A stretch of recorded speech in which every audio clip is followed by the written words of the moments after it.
1858 খ্রিস্টাব্দে বেলগাছিয়া নাট্যশালায় রামনারায়ণ তর্কনন্দের রত্নাবলী নাটকের অভিনয় দেখে মাইকেল মধুসূদন দত্ত সন্তুষ্ট হতে পারেননি।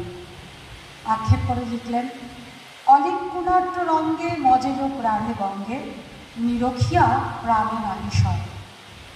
এই মর্মযন্ত্রণায় বাংলা নাট্য সাহিত্যে মধুসূদন দত্তের আবির্ভাব। বিষয়বস্তুর উপর নির্ভর করে তার নাটকগুলিকে 3 শ্রেণীতে ভাগ করা যায়: পৌরাণিক, ঐতিহাসিক ও প্রহসনী। মধুসূদন দত্ত রচিত প্রথম নাটক শর্মিষ্ঠা। এর আগে রিজিয়া লিখলেও তা অপ্রকাশিতই থেকে যাবে। শর্মিষ্ঠা একটি পৌরাণিক নাটক যা 1859 খ্রিস্টাব্দে প্রকাশিত হয়।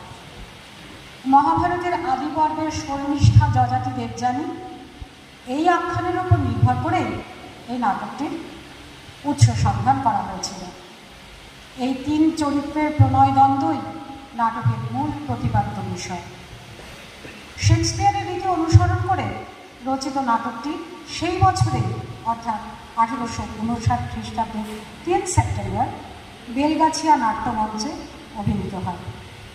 এই নাটকেরই একটি গান আমি এখন পরিবেশন করি।